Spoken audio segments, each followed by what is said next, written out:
The first jiu-jitsu instructor in America taught police departments, women's groups, catch wrestlers, and most famously, the President of the United States. But who was John J. O'Brien? What exactly was he teaching? And how did his relationship with President Theodore Roosevelt and with the martial arts in America evolve over the decades he was teaching? My name is Jeff Shaw, and I'm teaching a class in the history of martial arts at Western Washington University. This video is going to try to answer those questions, and we'll get here to when O'Brien and Roosevelt ended up in American newspapers together, but we start our story in Japan.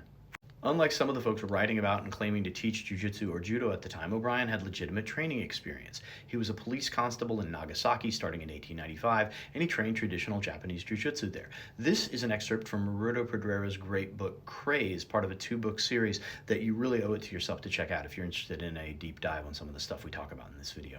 He left Japan in January 1900, and by the following month, February 1900, he was giving demonstrations in San Francisco, along with his instructor, Kishoko Inoue. To summarize our previous video about O'Brien, he arrived back in the US in 1900, got a job writing for a newspaper in 1901, which he used to promote jiu-jitsu, and by 1902, he was teaching President Theodore Roosevelt. So how did that happen? The president's close friend, William Sturgis Bigelow, was a Japanophile. He showed the president some photographs of O'Brien's work. The president was impressed enough to write this letter to Bigelow, and you can see in the Theodore Roosevelt Center archives that Bigelow passed along O'Brien's business card. They went from there.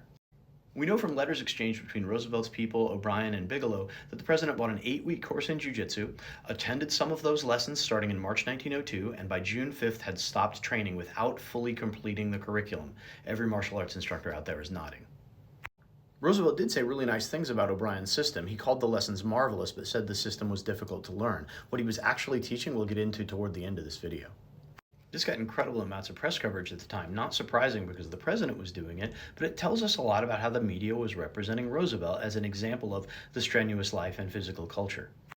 It also says a lot about how the press was representing and often misrepresenting jiu-jitsu. Here it's portrayed as an arcane and deadly art practiced by a mysterious other. You see it described by the Providence Daily News in 1902 as the method of killing without a mark and mistranslating the Japanese term embokwai, which really means something like martial arts demonstration. This portrayal would evolve over the years, sometimes in very contradictory ways, but here we see something that'll be recognizable to a lot of us. In it, strength counts for little, the standard marketing of a smaller, weaker opponent defeating a larger, stronger, more aggressive opponent. But we also see it cast as redolent of Eastern cruelty, which is what Edward Said would call Orientalism, this sort of stereotypical portrayal of an Asian martial art as an exotic, mysterious, and yes, even magical thing. The Providence News goes on to basically call it wizardry, saying jiu-jitsu is weird and is half Eastern magic. But even though many skeptics would call it a fake, no man who ever met a master of the art concluded there was anything fake about it. Do you remember when you were a white belt and a blue belt grappled with you and you thought that the blue belt was basically a dark wizard? Stick a pin in that idea. Here's a funny anecdote that the martial arts historian Joseph Smith got from Literary Digest, where the president is showing him some photographs of the techniques, and he sees a woman sticking her fingers into somebody's eyes. And O'Brien, being a little embarrassed, says, "Hey, this is only for brutal situations." And Roosevelt responds, "Hey, this is the best thing in your repertory."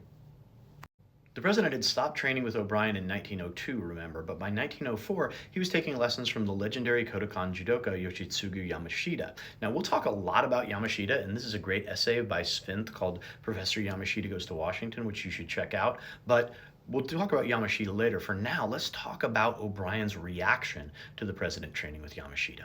When O'Brien heard the president was taking lessons from Japanese representatives of the Kodokan, he fired off 2 letters within a week of each other in March of 1904. In the first letter, he simply asked if the president was taking lessons from Japanese folks, and in the second, he said, "If you are, could you please not show them the photographs of my techniques that I gave to the president?"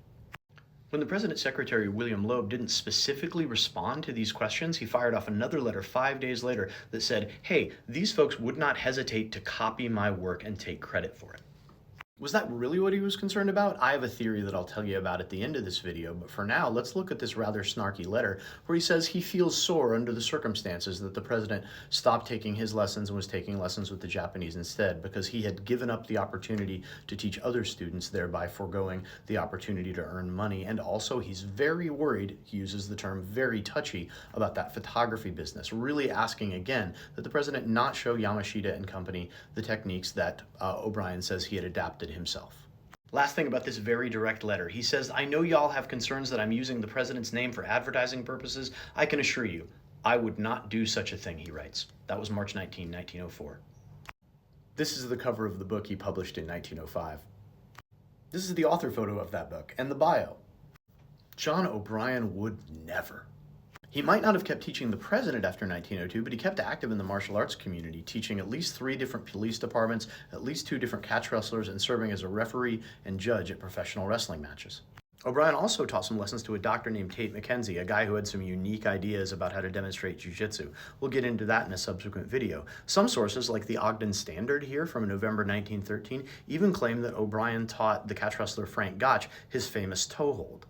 Here, let me zoom in on this Ogden Standard article so you can see in detail the claim that among O'Brien's pupils was Frank Gotch, and that Gotch's toe hold was taught to him by O'Brien and originates in jiu-jitsu. You can also see the claim that O'Brien taught the famous boxer Jack Johnson, something I'm pretty skeptical of, but does show up in some of these contemporaneous sources. And hey, wait, down on the bottom, is that him saying he's Roosevelt's instructor again? Is that him using the president to advertise again? Weird. Didn't the president tell him not to do that?